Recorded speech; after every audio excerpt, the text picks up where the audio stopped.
इसलिए जब कभी आप गंधोदक लगाते हो तो गंधोदक लगाने के लिए कहा गया है, गंधोदक जब भी कभी, गंधोदक का अर्थ होता है भगवान के चरणों से, उनके शरीर से स्पर्शित आया हुआ जल जो इकट्ठा हो जाता है, उस जल को गंधोदक बोलते हैं।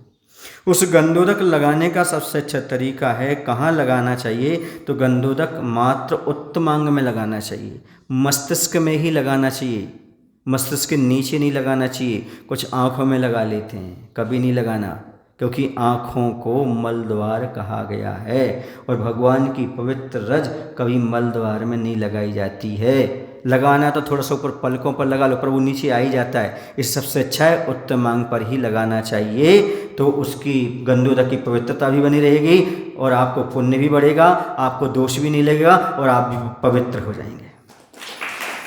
इसलिए कभी भी गंधोदक उत्तमांग से नीचे नहीं लगाना।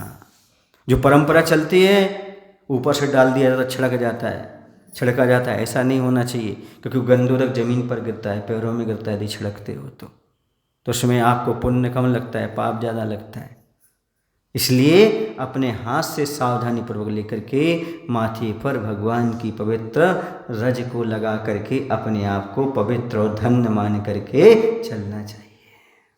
निर्मलम निर्मीकरणम पवित्रम पापनाशनम जिन गंधोदकम वंदे अष्टकर्म विनाशनम। ये कर्म निजरा के लिए हम कर रहे हैं, और कर्म निजरा होगी, असाता छटेगा तो साता अपने आप आएगी। हमें रोग है इसलिए पेट में लगा लेते हैं, गले में लगा लेते हैं, ये गलत है। जब कर्म नष्ट हो रहे तो असाता भी नष्ट होगी, जब असाता नष्ट होगी तो रोग भी ठीक होंगे, जरूरी थोड़ी है। अब ये बताओ दवाई कहाँ खाई जाती है, बोलो?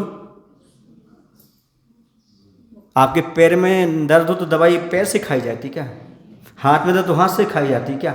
मुख में खा लो, पूरे शरीर में काम करेगी। ऐसे ही आपको कहीं भी शरीर में तकलीफ है, रोग है, तो वहाँ गंधोदक मत लगाओ, माथे पर लगाओ, सारे शरीर के रोग दूर दूर हो जाएंगे आपके। लोग एक धारणा है पर्टिकुलर पार्ट में लगाओ ना तो ठीक हो जाएगा, ऐसा नहीं है। श्रद्धा के साथ कहीं भी लगा लो, समझ गए ना? कहीं मतलब उत्तमांग पर भी लगा लो तो भी आपका पूरे शरीर में उसका काम करेगा, क्योंकि शरीर आत्मा का है और ये परिणाम किसके हैं? आत्मा के हैं। आत्मा कैसा है? पूरे शरीर में फैला हुआ है।